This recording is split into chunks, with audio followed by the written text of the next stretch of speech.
Welcome to Fieldsports Britain. Coming up, reaction to our head shooting film. We gauge the response. The CLA Game Fair 2013. This year we wanted to be bigger and better, and nobody more so than stand holder Fur, Feather and Fin. We've got News Stump with the weird and the wonderful, Hunting YouTube with the sublime and the ridiculous, and a new social media series called Hallo Charlie. First, high definition night vision is giving a whole new view on life. Let's join the Pied Piper of pellets, Roy Lupton, on a chicken farm with a rat problem.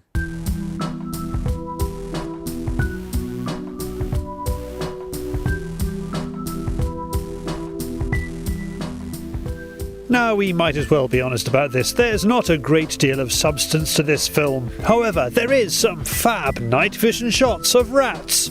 Lots of rats going about their business while the neighbours try to get some shut-eye. This working farmyard is busy by day and busy by night, but it's rearing the wrong type of livestock.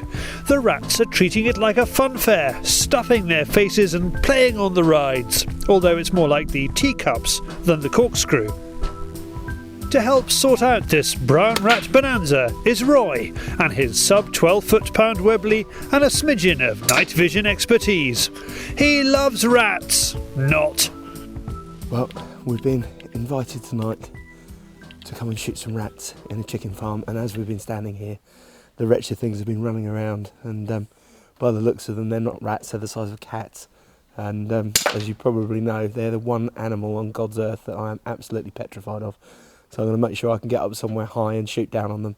I'm certainly not staying on the floor, but I think we're going to be in for a bit of a good time tonight, so hopefully we can have a bit of fun, but as long as I'm up out of the way, that's all I care about. It's easy to forget that this place is pitch black and you wouldn't be able to see your hand in front of your face in the shed itself. However, with the Nightmaster infrared illuminators atop the scopes, we're sitting pretty. Well, sitting high up in Roy's case. The chickens don't seem to care that rats are dropping down dead all around them. Rattus norvegicus is plentiful here. Darren tells us that in the first few hours of darkness, and even after one of the team gets a pellet, they're prepared to run the gauntlet far sooner than they are after midnight. After the witching hour, it looks like they have had their fill and are not so keen to break cover. The rats keep falling, and eventually, with frost forming on the cameras, we call it a night. Roy has to face his demons. Give me anything else, just not a rat, please. Oh, God! We've got a bit of a pile of rats down there now, and there's still a load more in there, and I am certainly not going in and picking them up.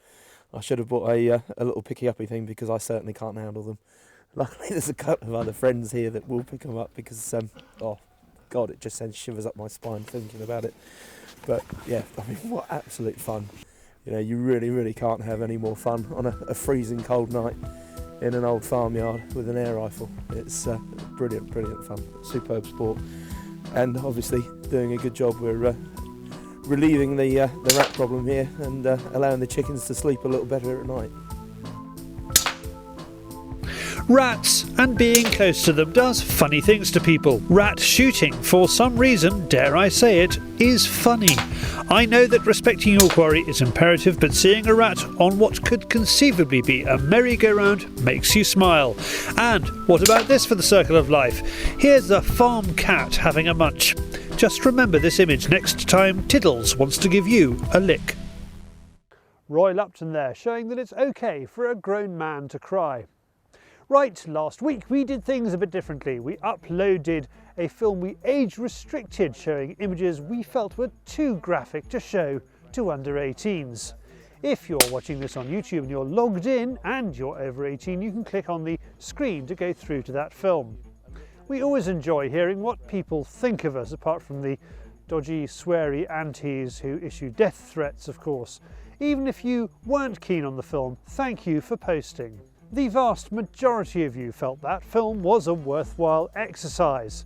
So it's up to us to decide what's decent and put it up, and what's tasteless and either age restrict it or not put it up, and it's up to you to tell us. It's by no means the first time we've shown slow motion shots of birds and animals being shot. We of course have the air rifle shots, and we were surprised the rifle shots in our long range high impact films didn't get more of a negative response. We're learning all the time about the sort of content people want and enjoy. YouTube is an amazing phenomenon, and we want to make sure that we continue to produce the most entertaining and informative films on hunting, shooting and fishing. And on that note, let's go to David on the Fieldsports Channel News Stump.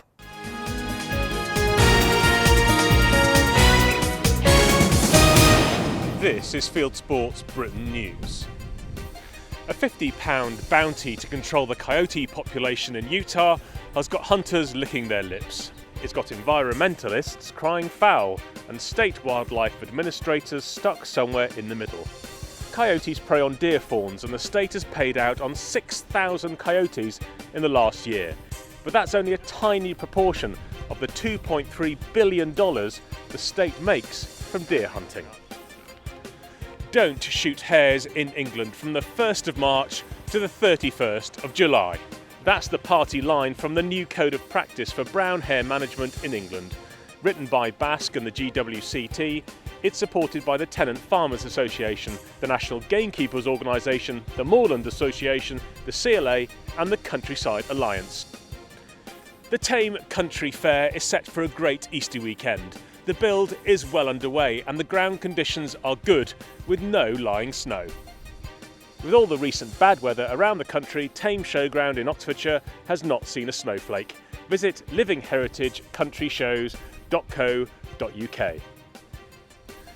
Do you have an iPhone or an Android phone and a pressing need to record what, when and where you shoot? The Game for Everything mapping application, or Gemma, is your online game book.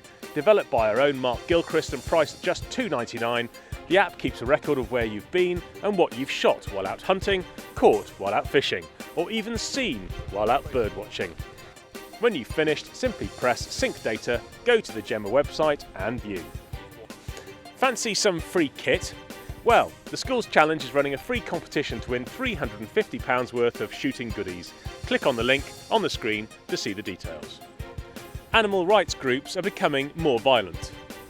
In the week the Surrey Union saw one of its SABs fined for his offensive behaviour, a huntmaster in Herefordshire found his pet dog killed, mutilated and dumped on his driveway. Lee Peters of the Ross Harriers says his dog was battered to death, and an Animal Liberation Front slogan scratched into his car parked nearby. Meanwhile, hunting activist Nick Mathia from Surrey was fined £150 with £350 court costs after pleading guilty to the charge of using threatening, abusive or insulting words or behaviour to cause harassment, alarm or distress. This took place at the Hunt Kennels in Ockley in Surrey in 2012. And finally, are you struggling to find a good dentist? Well, we might have the answer for you. Here's Rodney, the pet tawny owl, and a younger brother with a wobbly tooth. The boys clearly want to make a quick buck out of the tooth fairy, and Rodney's obviously in for a cut of the action. It's a job well done. You are now up to date with Fieldsports Britain News. Stalking the stories, fishing for facts.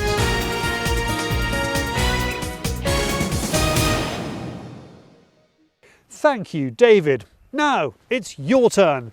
Please show us the wonderful places around the world where you hunt, shoot and fish. We want to see what you're up to. We've created a special part of the programme called Hallo Charlie. Using your mobile phone and in no more than one sentence, tell us what you're doing and how you're doing it. Then share it with us using any of the internet's big free services, Facebook, YouTube, Twitter, or email Charlie at Fieldsports Channel using Facebook, or you send it, you name it, we'll do the rest. Just make sure it's one sentence. Here are a few examples.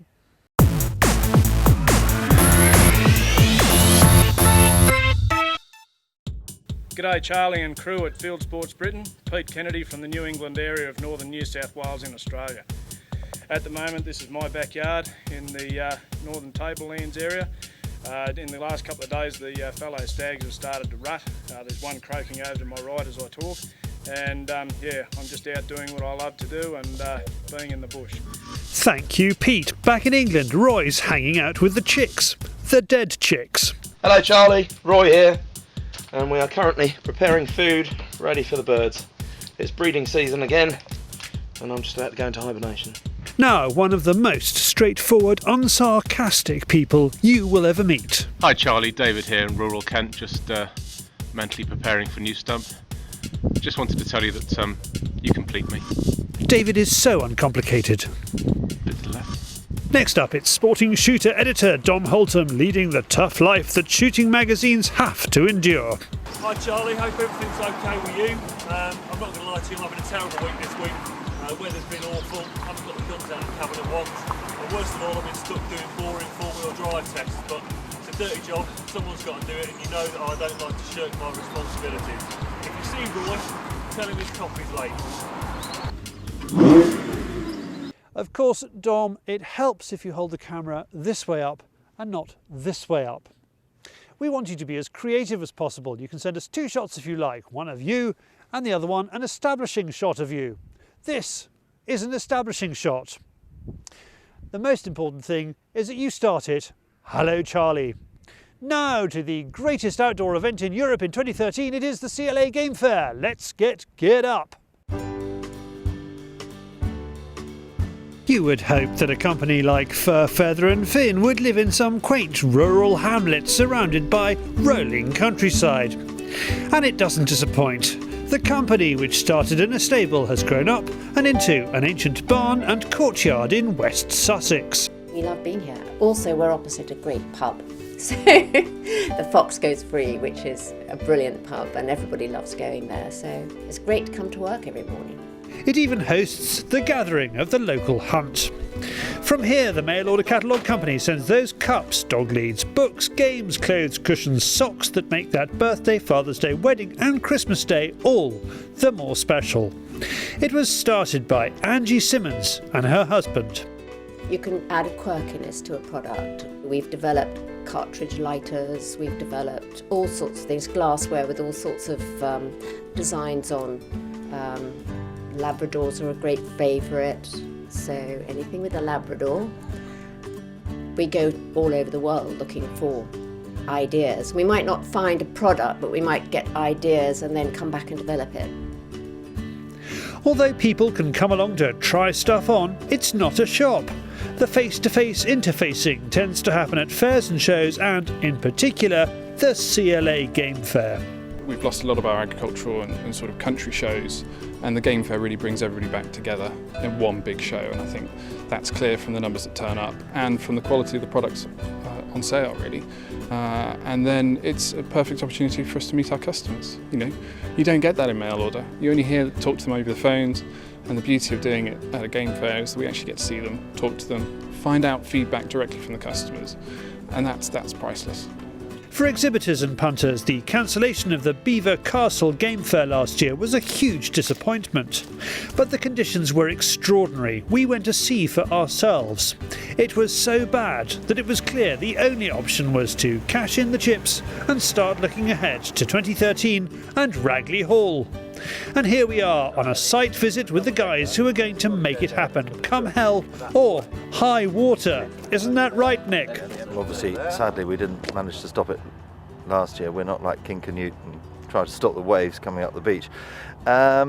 We put a huge amount of contingency plans in, things like trackway, things like bark chip, monitoring the traffic flows, monitoring the lorry flows, and that's all you can do. But you just have to hope that you're going to get a dry one. Also on site today is Ed de la Rue. If Nick's job is to make sure you glide in and out of the site with minimum fuss, it's Ed's job to make sure you dance around the Game Fair. The site is wonderful, unlike a lot of our other sites which is very flat. Here you can walk around the showground and see the furthest bit of the showground. You can stand on top of a hill, you can see Bond Street running the whole way down, and I think that gives a different element to what we have always put on as a show, and for me it's definitely one of my favourites. We must be mad even to consider an event of this kind in the UK, where 3 major weather fronts merge. But we do. And whether we are into gundogs, apiary tractors or wind turbines, it usually works. It's the outdoor experience that matters. The CLA really is certainly, of its size and nature, the last remaining nomadic outdoor country event. And it just gives it that uniqueness. And there's something special about, you know, walking amongst the great exhibitors that we have, and that whole shopping experience with green under your feet and blue above your head. Back in West Sussex, Rob is dealing with yet more orders. It's steady this morning, but it's not flat out by any means. The crazy times are Christmas, and of course, the CLA Game Fair. There needs to be plenty of stock, packed and ready to go. Complete chaos. We have new staff at that point ready for the start of the shooting season and ready for Christmas, and a list will come in from the office to say, well, this is what we're taking. There are other staff here that help out, but I basically just do the game fair on my own so that I know what they've ordered and what they've got is right. One thing Fur, Feather and Fin does well is tweed, and just as well considering the plans afoot for the CLA this year. Let's talk fashion. We're looking at developing a fashion village. Tweed currently seems to be de rigueur. I mean, on my way in and out of London every day, there's more and more people wearing tweed, and I don't think they've seen the countryside. So there is an appetite for it, and we're looking to help that, because obviously it's our exhibitors who are actually selling to those people. The CLA Game Fair means different things to different people. It's a party, a shop window, a meeting of minds, a family holiday, a shopping spree, and now a catwalk. Whatever you want from it, there's a very good chance you'll find it. The CLA Game Fair 2013 is on the 19th to the 21st of July at Ragley Hall in Warwickshire. Whether you are a stand holder or a visitor, go to gamefair.co.uk and see what it can do for you. Now from a great country show to great country companions. It's the latest in our series on expert tips on gun dogs from Skinner's Pet Foods.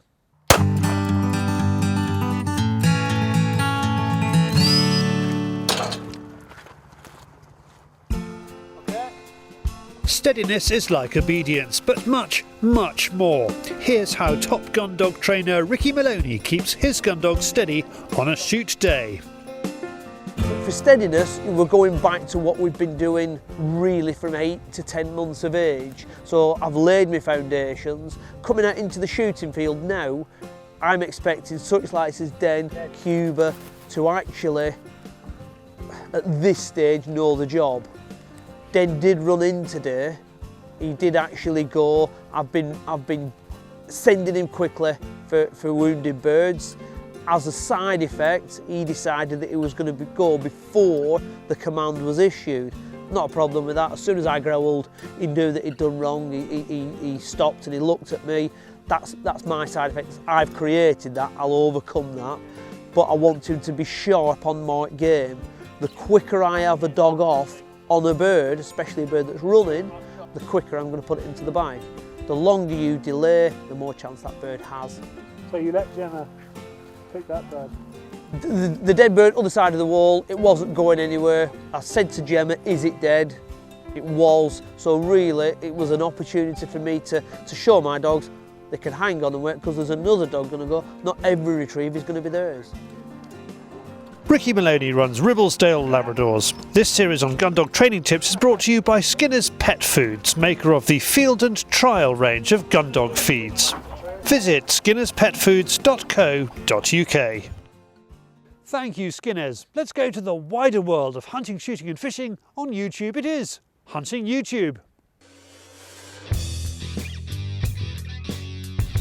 This is Hunting YouTube, which aims to show the best hunting, shooting and fishing videos that YouTube has to offer. Now, this should have gone into last week's EWA special Hunting YouTube. It shows what happens if you make the lads from Jack Pike come in too early to stand on their stand at Europe's biggest gun trade show. The devil makes work for idle hands, and before long they are doing the Harlem Shake. Of course, being dressed in Jack Pike, they are completely invisible to the naked eye, so you will have to take my word for it. Now let's get out into the field. Have you ever dreamed of shooting bonding over a field trial champion spaniel. Well, during this film you will get a first-person point of view as we join Andrew Robinson of Warpley Gundogs high up on the North Yorkshire Dales in the UK, putting Meadows Edge Shooting Star, or Dizzy as she is called, through her paces on rabbits and pheasants. With the roebuck season opening in the UK on the 1st of April, now is a good time to watch Deer Stalking, an introduction from Basque Films. It's got hows and whys and wherefores as Basque Deer Officer Lewis Thornley shows that woodland stalking is a vital method of managing the UK's expanding deer population as well as providing excellent venison. Moving to fishing, and by rights Ali Mufti should not be able to use YouTube because he lives in Pakistan, where the website is banned on religious grounds. Ali is a fisherman. Indeed, he is a leading light in the Pakistan Game Fishing Association, and he has found ways of smuggling his fishing films out of the country, including this one called Vertical Speed Jigging in Pakistan. On to carp fishing, and there are now so many carp channels on YouTube, it was only a matter of time before one of them went 3D on us. You will need red and cyan glasses to watch this in all its glory and see carp up to nearly 50 pounds in eye-popping style. Now, widely regarded as the hardest core hunters in the world, NZ Pig Hunting Hardcore Hokianga by Kawez 17779 does nothing to dispel the myth that Kiwis are more fearless than a sand tribesman after an eland or a macaw spearing a whale. Pig hunting is, as they eruditely put it, 100% grunt. For something infinitely more boring yet still compelling, Roger Jackaman uploads this film about Agron Marla, who is one of the top air gunners in Kosovo. It is a character piece and it is part of a short series of films profiling Kosovo and its people. Finally, we're back in the UK where a dreamy Rai Kuda style soundtrack by Fluke is the tune that carries you through this charming film called Boxing Day Shoot 2012. You can click on any of these films to watch them. If you have a YouTube film you would like us to pop into the weekly top 8, send it in via YouTube or email me the link charlie@fieldsportschannel.tv. Another good film for you to watch is the latest from Schools Challenge TV. It's the event we've been waiting for. The first Schools Challenge Clay competition of 2013 takes place at the Oxford Gun Company. Kids from schools all over England are here to take part in a festival of clay smashing designed partly to find out who's best and mainly to have a fun day they will remember. Click the link on the screen to watch it. Well, we are of course back next week, and if you are watching this on YouTube, don't hesitate to hit the subscribe button somewhere outside the screen there, or go to our website fieldsportschannel.tv, where you can click to like us on Facebook or follow us on Twitter, or best of all scroll down to the bottom, pop your email address into the constant contact form there, and we'll constantly contact you about our programme, which is out 7 PM every Wednesday UK time. This has been Fieldsports Britain.